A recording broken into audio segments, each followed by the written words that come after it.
Yeah, good morning, class. My name is Trainer Davison Sotieno Msale, and today we are going to go through tour itineraries, whereby our unit task one will be conducting itinerary planning. Okay, let's move to the next slide.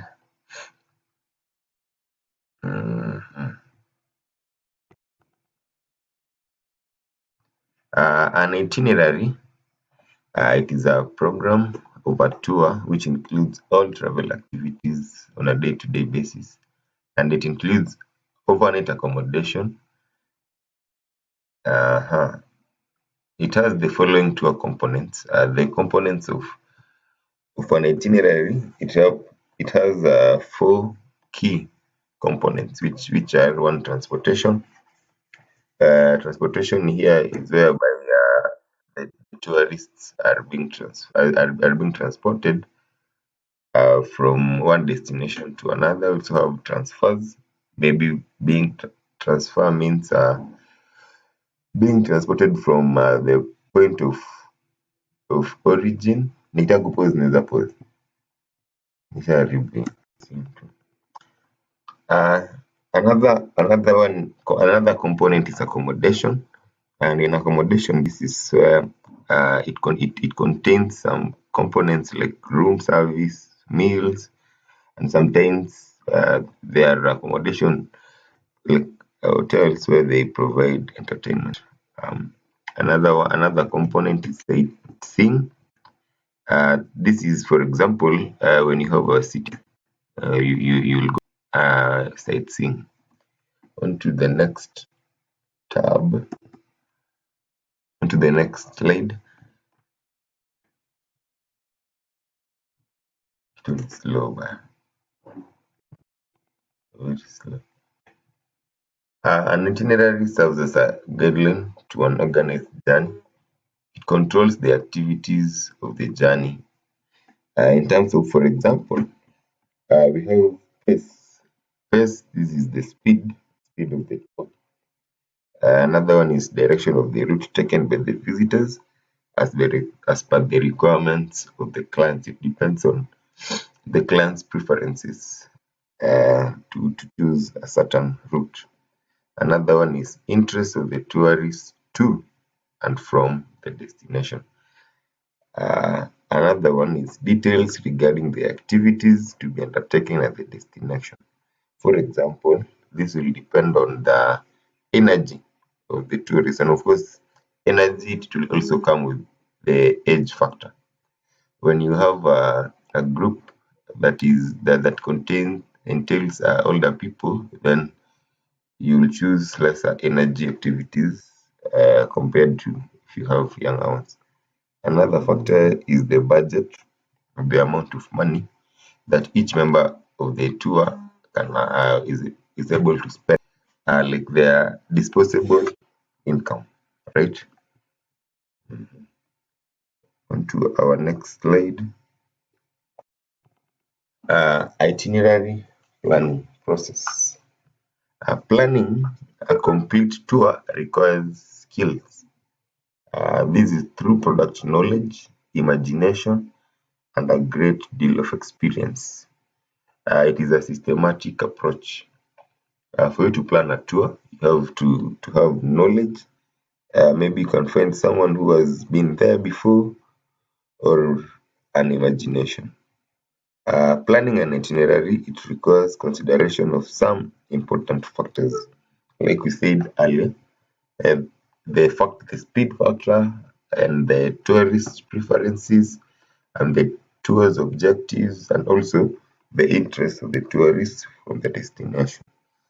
And also we also talked about the budget, the disposable income. To our next slide.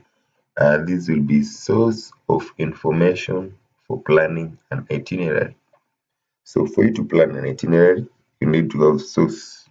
You need to have where you do your researches uh, for the itinerary to be successful. So one, you have brochures. Brochures, these are small documents. They are documents that are produced by destinations to show their product, the location, and maybe the services they offer. We also have hotel lodge tariffs. Another source may be through familiarization tours.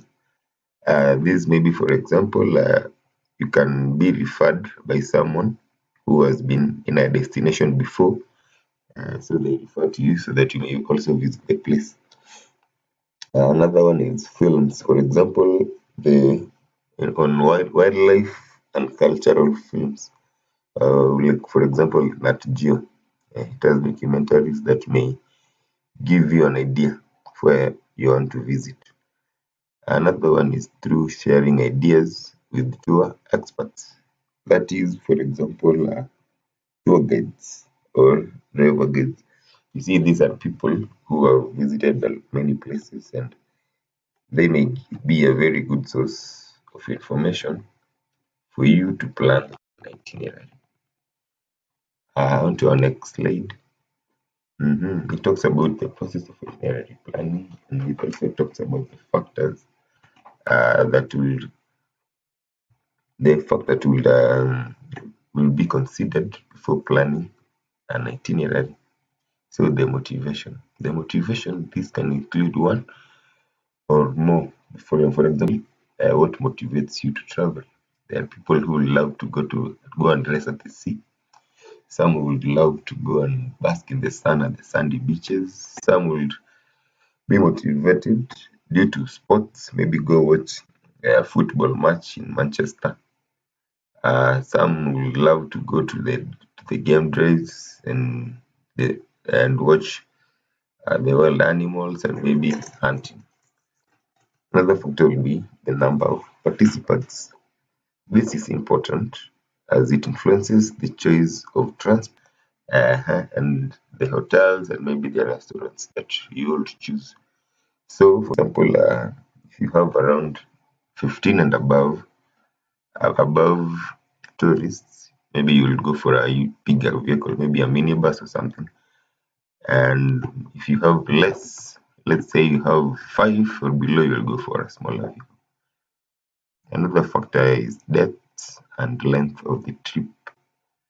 The details must be classified before planning can be done with respect to age, like we said before, and energy and speed and comfort. The objectives of the tour and destination, that's another factor. You should make note of the objectives. What are the outcomes that you will expect from the tour? This is a very important thing while planning or processing an itinerary. Another factor is also the budget. It's how much a client is prepared or willing to spend on a trip. And maybe also another factor may be the hotel requirement. What class and what type of accommodation that the tourists will require. For example, some will require luxury or first class, or some will require just a standard hotel. Some will require, in terms of rooms, there are those who will want single rooms, those who would want double rooms or larger apartments. Yeah, it will depend. Another factor is transport. Note that the client's preference concerning transport and equipment and carriers. So there are those who would love to be transported in 4x4 specifically. Some would want luxurious vehicles. Yeah, depends. So this is a major factor. Another one is miscellaneous. And in miscellaneous, we'll talk about the visas, the vaccination requirements, just like the other day when you had COVID. For you to visit some destinations, you need to show document that shows that you are vaccinated. The others will be maybe deposit payments, final payments, or maybe even cancellations and insurance. On to our next slide. Here on our next slide, we have a picture that shows brochures. These are brochures. Like we said, brochures are used by destinations to market their products and services and also to give more information about what they offer and about their location. To our last but not least, we have an itinerary sample. So this is a sample, or rather a template, not really a template, but a sample that shows an example of an itinerary. And as you can see, it has 5 days, that is from day 1 to day 5, and it shows the time and the activities that a tour will entail. So it's a well planned itinerary, as you can see and as you can follow. So thank you, class. That was my presentation. Goodbye.